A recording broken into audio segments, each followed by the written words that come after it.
That was a holdover from then, and there was it, the idea was double fold. I mean, we did try to, as the years went by, we tried to introduce bands that maybe weren't as well known, but also, um,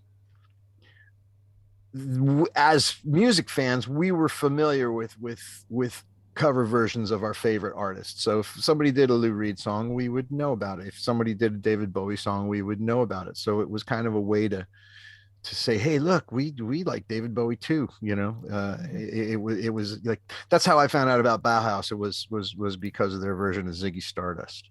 And there are other people who had done Bowie songs over the years, and if you were like a real super fan of David Bowie, you knew about him too. You'd hear about him, and there's this girl named Dana Gillespie did a Bowie song, and Lulu did a Bowie song, and I mean, we just knew.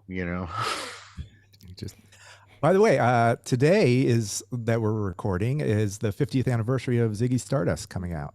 No kidding. Yeah. Did you? I'm sure you owned a copy of that. When did you first come into contact with Ziggy? I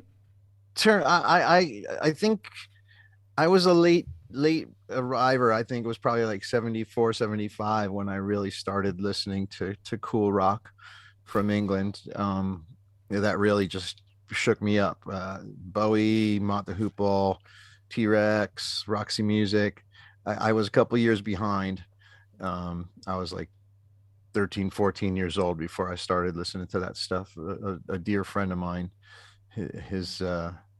he had the records, and his brother had the records. And actually, oddly enough, a lot of that ended up, it was all influenced also by the guy who ended up being our bass player and owned the record store. So those guys listened to it separately, but that's how I heard about it from a younger brother, and that's when I started listening to it. Like Bowie at that point was already onto like Low and Heroes, but I was really into the Ziggy and Aladdin scene, Hunky Dory, stuff like that.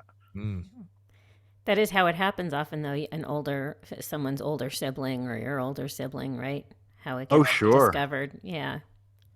And that doesn't sound too far behind. Yeah, and again, the radio in New York City was playing Billy Joel and Bruce Springsteen and just not David Bowie, not, even though the Ramones and all that was going on, CBGBs and Talking Heads and Blondie, that wasn't on the radio in New York. It was just happening down in the Bowery there. Yeah. Was there anywhere for you to go? I know, like Rodney in LA had the English disco. Did you have somewhere in Jersey to hear new things, or, to go to a club or something like that? Jersey nightclub scene was very much just cover bands. And they were all playing Led Zeppelin and, whatever was popular at that time. So this record store was kind of your club. Oh, absolutely. No, yeah.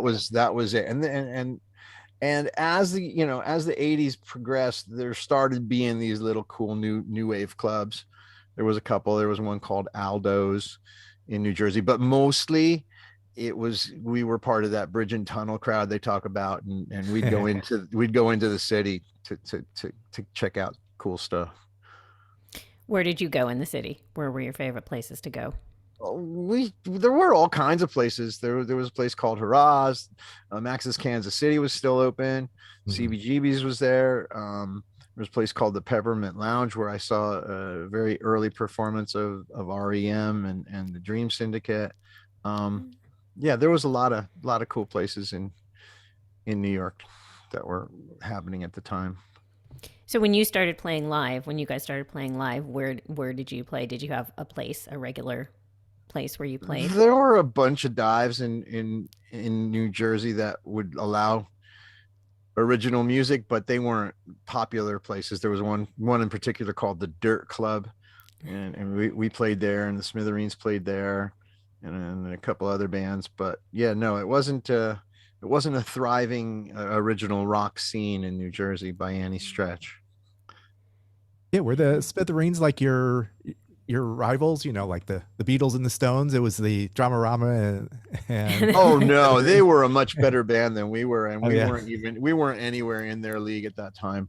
We were just we were very no competition. They outclassed us in every way. We were Golden Gloves. They were pros. Oh, okay. So you would see their shows and just go, God, one day, man, one day, maybe. Yeah, I don't know. I mean, I don't think I was as aware of just how,